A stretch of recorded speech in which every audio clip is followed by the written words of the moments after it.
السلام علیکم ورحمۃ اللہ تعالی وبرکاتہ۔ حضرات محترم، ہمیں ایک اللہ سے خوف زدہ اور ڈرانے والا واقعہ ملتا ہے کہ بندہ جب گناہ کر لے تو پھر اس پر ندامت کس طرح ہونا چاہیے۔ حضرت ثعلبہ بن عبد الرحمن، اس حدیث کو جو روایت کرنے والے صحابی ہیں حضرت جابر بن عبداللہ رضی اللہ تعالیٰ روایت کرتے ہیں، کہتے ہیں ایک نوجوان انصاری قبیلے کا ایک نوجوان تھا جس کا نام ثعلبہ بن عبد الرحمن تھا۔ فرماتے ہیں یہ مسلمان ہوا، مسلمان ہونے کے بعد رسول اللہ کی خدمت کیا کرتا، بڑی رسول اللہ کی خدمت کیا کرتا۔ کوئی دیکھتا اس بندے کو تو بولتا کہ دیکھو وہ دیکھو رسول اللہ کا خادم آ رہا ہے، ثعلبہ رضی اللہ تعالیٰ عنہ۔ کہتے ہیں ایک دن رسول اللہ نے کسی کام کے لیے انہیں بھیج دیا۔ فرماتے ہیں جب یہ جا رہے تھے نا، راستے میں ایک انصاری کے گھر سے ان کا گزر ہوا اور اس گھر میں ایک عورت نہا رہی تھی، اور اس حالت میں ان کی یعنی ثعلبہ بن عبد الرحمن کی نظر اس عورت پر پڑی۔ کہتے ایک بار غلطی سے پڑی، پھر اس عورت کو بار بار حضرت ثعلبہ رضی اللہ تعالیٰ دیکھتے رہی، پھر فوراً خوف زدہ ہوئے، خوف طاری ہو گیا ان کے دل پہ کہ ثعلبہ تو رسول اللہ کا خادم، تجھے دنیا رسول اللہ کے خادم کے نام سے جانتی ہے، تو رسول اللہ کی خدمت کرتا ہے، مگر رسول صلی اللہ تعالیٰ علیہ وسلم کا کوئی بھی غلام اس طرح کی حرکت تو نہیں کرتا۔ رسول اللہ صلی اللہ علیہ وسلم کا کوئی غلام جو رسول اللہ سے عشق کرنے کے دعوے کرے اور پھر وہ ادھر ان بے حیائی چیزوں کو دیکھے، فرمایا یہ نہیں ہو سکتا۔ اتنا خوف طاری ہوا کہ اب یہ گمان کرنے لگے کہ حضرت کے اب ثعلبہ کوئی نہ کوئی رسول اللہ پر وحی آ گئی ہوگی، اللہ نے وحی اتار دی ہوگی کہ ثعلبہ منافق ہو گیا ہے، ثعلبہ منافق ہو گیا ہے۔ اس طرح خوف زدہ ہوئے مدینے سے نکل بھاگے، بھاگ کر کے مکہ کے اور مدینے کے درمیان ایک پہاڑوں میں جا چھپے۔ اب یہ پہاڑوں میں جا چھپے نا، ادھر رسول اللہ صلی اللہ علیہ وسلم نے 40 دن تک ان کو تلاش کیا کہ ثعلبہ کو طلب کیا کہ ثعلبہ کیا ہوا، میں نے کام کے لیے بھیجا تھا ابھی تک نہیں آیا، صحابہ دیکھو کیا ہوا ہے ثعلبہ کو۔ ہفتے گزر گئے، 2 ہفتے گزر گئے، 3 ہفتے، یہاں تک کہ 40 دن گزر گئے، ثعلبہ کا کوئی عطا پتہ نہیں، کسی کو پتہ نہیں ثعلبہ کہاں ہے۔ جب یہ منظر بیان ہوا کہ ثعلبہ رضی اللہ تعالیٰ عنہ غائب ہو گئے، پتہ ہی نہیں ہے، حضور نے کام کے لیے بھیجا تھا، ثعلبہ ابھی تک 40 دن ہو گئے ہیں کہ ثعلبہ نہیں آئے۔ پھر حضرت جبریل علیہ السلام نے آ کر کے حضور صلی اللہ تعالی علیہ وسلم کو بتایا، فرمایا آپ کی امت کا ایک نوجوان ہے، پہاڑوں کے درمیان میری آگ سے پناہ مانگ رہا ہے، یعنی جہنم کی آگ سے وہ پناہ مانگ رہا ہے۔ رسول اللہ صلی اللہ تعالی علیہ وسلم نے جلیل القدر صحابیوں کا انتخاب کیا کہ جاؤ ثعلبہ کو ڈھونڈو، ثعلبہ بن عبد الرحمن کہاں گئے ہیں۔ حضرت عمر اور حضرت سلمان فارسی رضی اللہ تعالیٰ عنہما سے فرمایا جاؤ اور میرے لیے ثعلبہ بن عبد الرحمن کو تلاش کر کے لاؤ، درمیان یہ کہ جاؤ گلیوں میں ڈھونڈو کہاں ہے ثعلبہ رضی اللہ تعالیٰ عنہ۔ جب ثعلبہ رضی اللہ تعالیٰ عنہ یہ دونوں صحابی مدینہ کے اطراف کے راستوں میں نکل کر گلیوں کوچوں میں ڈھونڈا کرتے، کہتے یہ چلتے ڈھونڈتے ایک پہاڑی علاقے میں پہنچے۔ پہاڑی علاقے میں ایک شخص سے ان کی ملاقات ہوئی جس کا نام رفافہ تھا۔ ایک روایت میں آتا ہے، حلیۃ الاولیاء میں اس کو ذکر کیا ہے کہ زفافہ نام تھا، ذات سے ذکر کیا تھا۔ فرمایا حضرت عمر بن خطاب رضی اللہ تعالیٰ عنہ نے ان سے پوچھا، اے رفافہ یہ بتاؤ کیا تم نے کسی ایسے نوجوان کا پتہ تم جانتے ہو جو ان پہاڑوں میں رہتا ہو؟ دیکھا ہے کسی ایسے نوجوان کو؟ کہا ہمیں خبر ملی ہے کہ ایسا نوجوان ادھر ہے۔ فرمایا شاید آپ اس نوجوان کی بات کر رہے ہو جو جہنم کی آگ سے بھاگ رہا ہے، جہنم کی آگ سے پناہ مانگ رہا ہے۔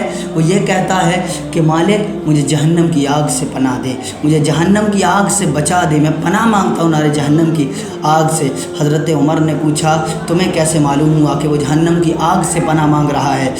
وہ چرواہا فرماتا ہے کہ اس کے لیے جب وہ رات ہوتا ہے نا، کہ حضرت ثعلبہ رضی اللہ تعالیٰ کے لیے فرماتا ہے جب رات کا وقت ہوتا ہے تو ان پہاڑوں سے باہر آواز آتی ہے، فرمایا اور وہ زار و قطار روتا ہے، اللہ کی بارگاہ میں گریہ ازاری کرتا ہے کہ مالک معاف کر دے، تو نے رسول اللہ صلی اللہ علیہ وسلم پر وحی نازل کر دی ہوگی کہ ثعلبہ منافق ہو گیا ہے، مالک گناہ گار بندہ ہے، ثعلبہ کو معاف فرما دے۔ فرمایا اور وہ یہ فریادیں کرتا ہے، پر وہ کہتا ہے کہ تو کاش میری روح کو ان لوگوں کے ساتھ قبض کر لیتا جن کی روحیں پہلے نکال لی گئی ہیں۔ فرمایا اور کہتا ہے کہ میرے جسم کو ان لوگوں کے ساتھ ختم کیا گیا ہوتا جن کے جسم ختم ہو چکے ہیں۔ فرمایا مجھے قیامت کے فیصلے کے دن رسوا نہ کرنا میرے مالک۔ اس طرح وہ دعائیں مانگتا ہے اور زاروں قطار روتا ہے، اس کی چیخوں کی آوازیں ہمیں آتی ہیں۔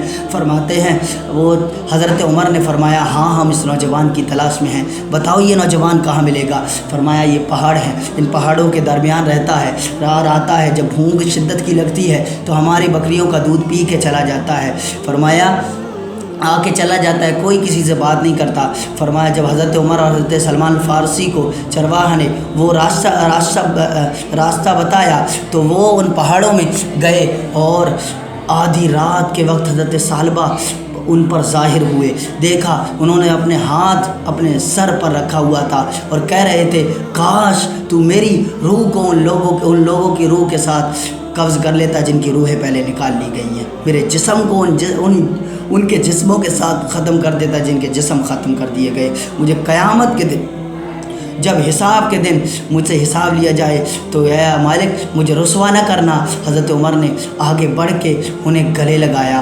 حضرت ثعلبہ نے فوراً کہا پناہ مجھے جہنم سے بچاؤ، پناہ مجھے نار جہنم سے بچاؤ، میں نار جہنم کی آگ میں چلوں گا۔ فرمایا پوچھا ہے عمر حضرت عمر رضی اللہ تعالیٰ نے فرمایا آپ کو نا ثعلبہ حضور تلاش کر رہے ہیں، حضور نے آپ کو بلایا ہے، چلیں حضور صلی اللہ علیہ وسلم کی خدمت میں۔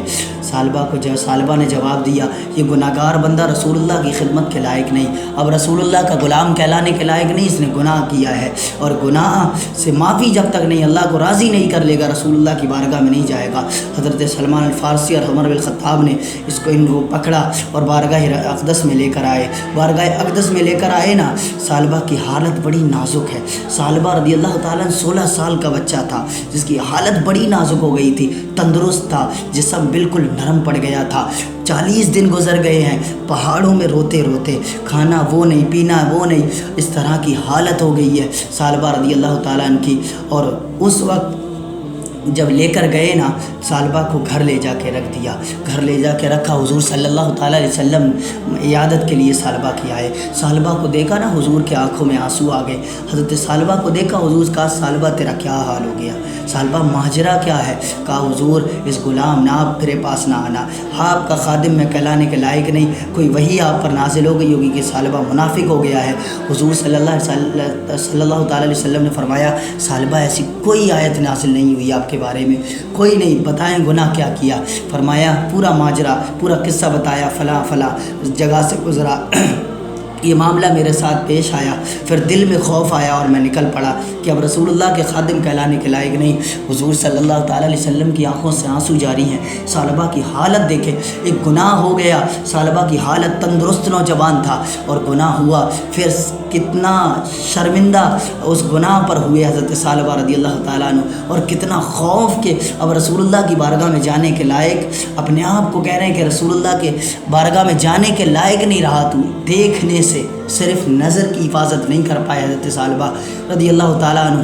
ہم نے تو پتہ نہیں اپنی زندگی میں کیا کیا کیا ہے، ہم نے تو اتنے بڑے گناہ کیے، اور گناہ کرنے کے باوجود ہم فخر کر کے دوسروں کو بتاتے کہ میں نے فلاں جگہ ایسا گناہ کیا، فلاں کے ساتھ ایسا گناہ کیا ہے، ہم فخر کرتے ہیں۔ اور ادھر ثعلبہ صحابی کی طرح قسمت تو دیکھیں کہ گناہ ہوا اور ندامت کس طرح ہے، اپنے گناہ پر افسوس اور خوف زدہ کتنی خوف طاری ہے کہ جسم بوسیدہ ہو گیا ہے، جسم بالکل نرم پڑ گیا ہے، اتنا کہ روتے روتے اور کھانا اور پینا نہیں ملا۔ پھر دیکھیں حالات کہاں، ایک گناہ کی بنا پر حضرت ثعلبہ رضی اللہ تعالیٰ عنہ کا خوف زدہ ہونا۔ حضور صلی اللہ تعالیٰ علیہ وسلم کی آنکھوں سے آنسو جاری ہیں۔ حضور نے ثعلبہ کے سر کو اپنے رانوں پہ رکھا، ثعلبہ فرمایا کہ ثعلبہ کیسا محسوس کر رہے ہو؟ فرمایا حضور بڑا دل میں درد ہے کہ میں نے گناہ کیا اور آپ کا خادم تھا۔ فرمایا کہ حضور آپ دعا فرمائیں کہ اللہ تعالیٰ مجھے معاف کرے، آپ دعا کریں کہ اللہ تعالیٰ مجھے معاف کر دے۔